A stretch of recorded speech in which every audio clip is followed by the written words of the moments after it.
Alright, response video to a dialogue, as it's called, between Together for Peace and Professoranton. And, yeah, it was kind of weird. Yeah, I think this idea, though, of debates are good. The formats are always kind of tricky. So, yeah, it's worth trying something like this. They kind of, they don't have any video in the middle here. It's just the audio. Technical difficulties and whatnot. But yeah, I mean, there's all this hope that you can have some sort of conversational dialogue. And I just, this dialogue will fall apart the minute either one of these people tries to be true to their philosophy. This guy's philosophy is basically faith-based. He believes this silly book, and he believes in the interpretation, the political interpretation, that defines, these certain things, okay? Jesus isn't a communist. He isn't a socialist. His metaphors don't mean people should live in nature and not have any expectations of a technical lifestyle. They should live in the world as God created it, blah, blah, blah. No, he'll reinterpret Jesus to be a capitalist, to be in favor of imposing Jesus' will on everybody else, tell everybody else they have to believe that fetuses are human beings and all this other mush. And Professoranton, he'll say, oh yeah, I like the little metaphors, I like these little romantic notions, because it gives me a way of taking no responsibility for the pain and suffering in the world. Because I can just say, well, that's the way the system is. We just have to forgive the DNA, forgive the universe. It didn't do anything. Oh, it didn't mean to create a mess.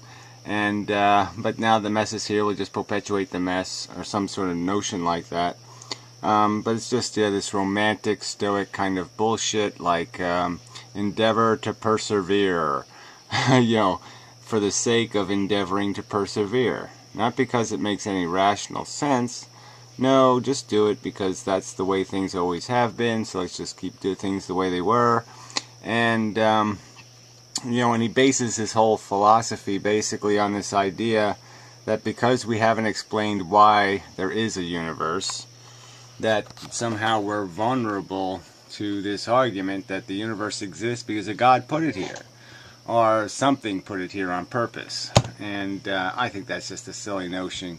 I think we can know as intelligent organisms that a fundamental part of intelligence is taking responsibility for your creations, taking responsibility for the things you mess with. And you can see it in most people. They have a sense of responsibility to their kids. And any creator of the universe or the earth or human beings would feel a compulsion as an intelligence to take responsibility. It's just silly that it would advocate and run away.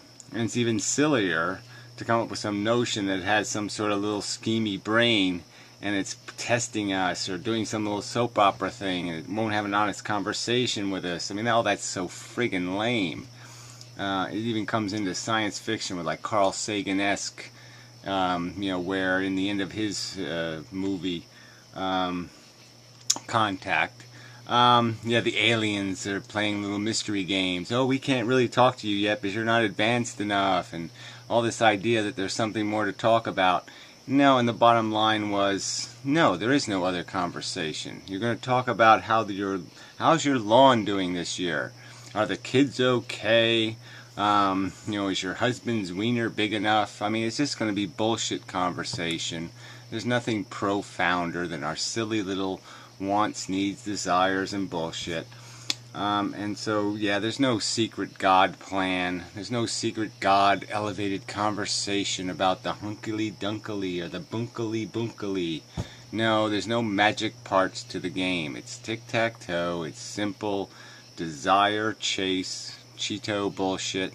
And neither one of these guys want to accept the truth that it's a DNA molecule. They talk about atheism and these definitions. And you know what? Let's just take atheism and just define it as either believe that we are here because of abiogenesis, because a cell was created 4 billion years ago through chemical reactions that took place in a sloshy sea. No witches, no hobgoblins, nothing made it happen, no God poked it, no God shot lightning bolts into it or laser beams. No, it happened through chemical process, and that's all. And, Professor Anton keeps wanting to say, oh, well, it's a deterministic universe, so if you believe it's a deterministic universe, you have to accept that life was inevitable. And he just eliminates what is meant by determinism, is the idea that if you reshake the dice, if you remolded the Big Bang, or the moment of an uncertain plasma, an unformed plasma, where there is no time, and there is no space, and there is no matter, there's just a plasma before it explodes. And for this instant in time, there is randomness. There can be something different, some uncaused effect. Yeah, if you call that the rolling of the dice, you might have to roll those dice. You might have to explode that universe. Light speed times before you'll create a sentient being. It might only happen once in forever. That could be the simple truth of the circumstance. But the bottom line is we don't have to go back that far. We can go back to abiogenesis. And let's call that atheism. If you believe in abiogenesis, unformed by aliens or gods or any other ultra-natural force, then you're an atheist. That's atheism. That tells you all you need to know about your existence. It's just chemistry. Run amok. That's all it is. It's a crystal crystallizing. It's water freezing. It's a process. And once the process is initiated, it will not stop if conditions remain suitable for it to do its spreading. That's what it is. That's what it does when those circumstances are struck. And there's no magic, there's no hidden story, there's no extra chapters, there's nothing. There's just a stupid process. Alright. No mystery. Really. And nothing, there's not going to be any answer at the end of the universe. You can unravel the whole thing, get every single detail, and nothing will be added to this story. You're a need machine created by 4 billion years of a piece of DNA evolving in a competition with itself, with its own ancestors. It spends 4 billion years chewing the crap out of its own kind to eccentrize itself into this. And that's all the story there is. It's sad but true. And so they're both just playing a game. This guy's game is, I would say, more dangerous because it's based on dogma. But this guy's game goes nowhere because it denies the most fundamental truth of our existence, which is we have all the facts we need to draw the conclusion of what we're caught up in. We can see the maze, we can see the cheese, we can see the desire, we can see the stupidity. It's over. So anyway, but they're kind of talking like this is a constructive conversation. And I would argue that as soon as this guy starts defending his dogma and his authority, his right to impose his will on this guy's rights, they're not going to get along anymore. Okay, and as soon as this guy says, I don't like your explicit, there was a Noah, there was an Adam and Eve, I don't like you telling me I have to believe that shit. Yeah, then they're not going to get along anymore. But as long as they skirt those disagreements, they can just play this little conversation game like it matters. And it doesn't matter. It doesn't matter politically. It doesn't matter, I'd say, even psychologically. There's nothing gained from this. The only reason why this guy tolerates this guy is because this guy is bad-mouthing the science that'll make this guy look like an idiot. So this guy likes this guy only because he's fighting the same enemy, which is the truth. This guy fucks with the truth. This guy wants the truth fucked. Yeah, that's pretty much all you can say about this bullshit dialogue. What you have to have in this world are debates and arguments and fights. We have to find the truth. Okay, we have to solidify the truth. We have to make the truth real in this world, because if we keep walking around thinking we all have it and it's different, you're doomed to failure. So somebody's going to have to win and somebody's going to have to lose in the end. So anyway, let's jump ahead to, I think it was around 19 minutes. Oh, my wireless mouse quality is low. I think I will cry about that later. Alright, 19 minutes, let's try there. Here and now, and there is that additional sort of benefit, I guess you could say, of there being a heaven. So if Jesus came to me and he said, Jack, there is no heaven, I would still say, I'm still going to follow you, because given who you are, the reality of who you are, there is, to me, nothing greater in life to be in communion with than you, and that is ultimately sort of this internal desire that I have and I've found. You know, it's such a joke, right? I mean, they talk about spirituality and their soul and the dignity of humankind, and they're having conversations with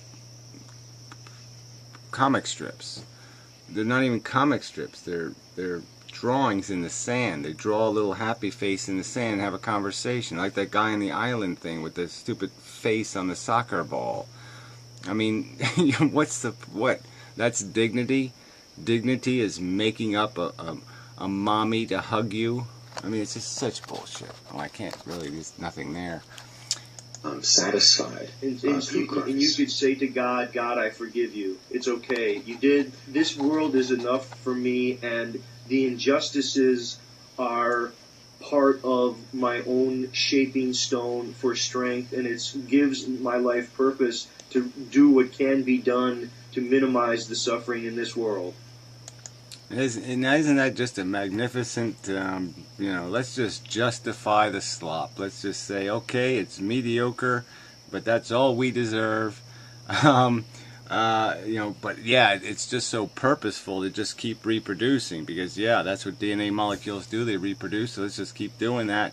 Even though we're accomplishing absolutely nothing, there's failure all over the place, we'll just settle. We'll just say it's acceptable. We don't care. Oh, if it's 6 million Jews in the Holocaust, make it 10 million, make it 500 million. I don't give a fuck. Whatever price tag you put on it, I'll pay it as long as I don't have to pay it. That's the beauty of it. You know, as long as he can sit in his comfortable living room and have a conversation, you know, with his eyesight and all his senses working and not paralyzed and not crippled by pain, yeah, then it's all worth it. It's all sure. Go ahead. You know, slaughter all the Indians and kill all the damn fucking Jews and, you know, nuke the Muslims. Who cares?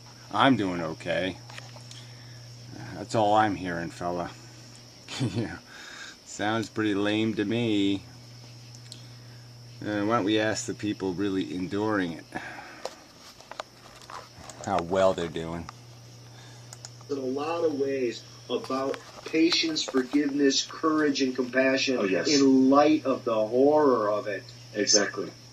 I mean, that's, to me, is sort of courage and compassion and blah blah blah. Again, I mean, how is it an expression of compassion to say, yes, wallow in your suffering? I mean, this is a perversion of compassion. If compassion isn't built out of empathy, some capacity to feel somebody else's pain, then I'm sorry. You're just, there's no way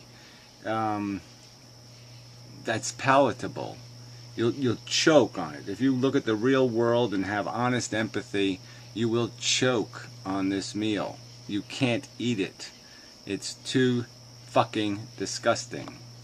It's too fucking expensive for your silly American Idol wet dream. Yeah, it really is pitiful.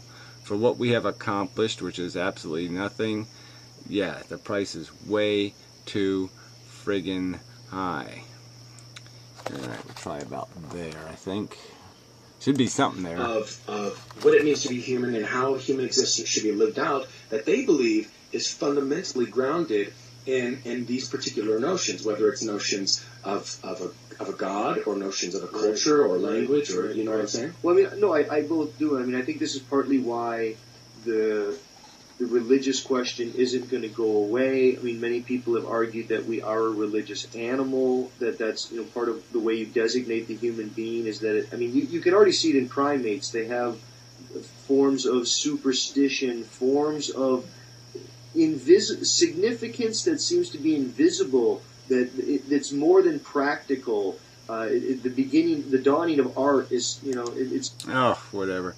So yeah, this whole thing with art and again, it's just this romantic, stoic, and metaphorical myth. Let's just tell fables to each other and aggrandize our struggle and make it all sound like we're doing something. And it just, I just end up thinking of like South Park and the little gerbil going up the guy's colon or something, and they sing a little song about it. I mean, you're just telling a silly story. You're imposing, you're just looking at it through this fake cartoon drawing of purpose and meaning that has nothing to do with the actual reality, what it's really made out of. It's just a stupid, unnecessary, selfishness placating lie. You're not demonstrating courage when you're running this fast and this hard from the truth. Ugh. So another context of this whole thing is they've referenced me a couple of times in the video without saying my name, which is so fucking ironic. They just keep talking about that entity out there who says... And it's just so funny. It's like I am a god. I mean, they're afraid of me like a god. They can't utter my name. Or I'm like Beetlejuice, and they're afraid. They say Beetlejuice's name and he'll show up. They can't say in Mendham, it really is fucking hilarious. So anyway, the last little clip here should be about 37 minutes in, I think. Let's see what we get. Oh, maybe I was supposed to play all the way to 37. Well, that seems a long way. I don't think I want to do that. Well, let me play from here. I'll pick 33, see what we get. Caring gets brought in there, as the part of caring gets brought in with Christians, is, look, the moment that you begin to step outside of sort of the confines of your framework, and you begin to sort of impose it upon others outside of it, well, then now we care, because now this atheistic framework is becoming one in which you're trying to establish sort of these power words such as rationality, logic, and reason and truth in such a way as though it's almost exclusive to you. Right. And so I'm... Yeah, it did. My mistake. Yeah, I hit the button. So I have to tie that together. Yeah, with power words like truth, logic, facts. Yeah, it's a power word. Oh, we're going to impose the facts on people. And you're going to impose your dogma on us. And that's some sort of fair exchange? No, I don't think so. I don't think it's a reasonable argument. You're outside the bounds of reason. Okay? Logic trumps dogma like 5 million to 1. If you put it on a scale, I mean, logic just wins so big over dogma. 2,000-year-old crap written, by fucktards who didn't know what an outhouse was. I'm going to call sort of BS and say I don't think there's much consistency here. Right. I mean, it's you're saying I'm being irrational and delusional for believing that Jesus really lived, was crucified, and rose again, and these sorts of things. But you are willing to believe in these fabricated sort of notions of rationality, truth, logic, and reason in these strict sort of dogmatic ways. Yeah, well, he doesn't actually believe any of that, so that's the joke here, right? I mean, he really doesn't believe in abiogenesis. He doesn't want to call himself an atheist. He's leaving some kind of door open to something. So, he's hardly, religious guy, you really can't argue with a guy who won't even call himself an atheist and say you're arguing with atheism, or you're arguing with science. No, you're arguing with a guy who just wants to, sell everybody happy pill snake oil. It's got a little smiley face on it, the bottom.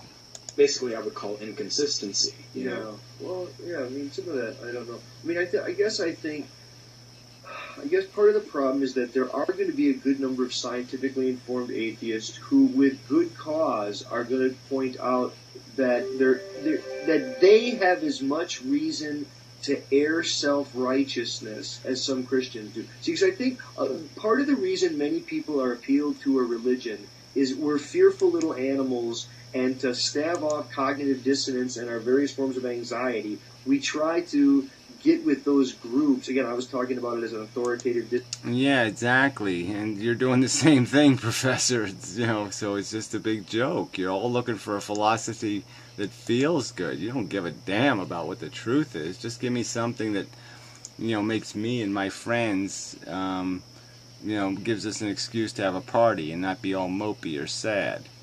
Give us a way of denying the waste and the stupidity and the futility of this nonsense.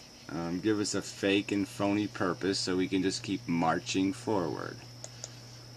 He took a phone call or something, so I'm going to jump ahead to this last bit just in case there's something there. Not emerge. Those are pretty religiously significant. And I find it ironic that there's a lot of people who are scientists who believe in a fully deterministic universe who then want to claim that life and consciousness were both flukes. I want to go, well, make up your mind. All right. So right there, that point I've argued in the past. So he's not going to accept or acknowledge my argument. The two are perfectly compatible. You can say it's a deterministic universe, and you can say that it's a fluke that this universe turned out this way. And the whole point is there is probably some mechanism in the universe, in the expanse of all that is or ever was or ever will be, that has something called a permutation to it, or a mechanism of what could have been. And the point is there's could have beens, and if you add up all the could have beens, this is like one in a could have been of maybe trillions or zillions or bazillions or double, triple zillions. So that's the argument. It's still deterministic this time. It was inevitable at the point of the Big Bang that, yes, sentience would occur on planet Earth. But how far back can you take that inevitability? And is there a point where there is no inevitability? And that kind of depends on how you're going to explain the very existence of the universe, which you could explain, a million different ways, and we probably never will have the answer to. So there's no point in waiting for that answer to draw conclusions, because you're never going to have that answer. But every evidence is there's no God signature anywhere. There's no intelligent signature anywhere. So if it quacks like a duck, or if it doesn't quack like a duck, and it doesn't walk like a duck, and it doesn't have feathers like a duck, there's no point in assuming it's a duck. It's something else. It's not an intentional universe. It's just a mechanical universe. And this is how it turned out this time. So anyway, enough said. So, till the next time. But yeah, I did, I've talked with Pyro and Stickhand. We were talking about debating and different formats and all that kind of stuff. And so I would like to blend, some kind of different style. I did try it in the past. Maybe I'll try it again. Just making 3-minute videos, or making one video and breaking it into 3 different parts, each 3 minutes long, on 3 different points regarding one subject, and just have somebody argue those 3 specific arguments in 3-minute chunks thrown back and forth, or something like that. So anyway, we'll see if I get around to it and such. So till next time.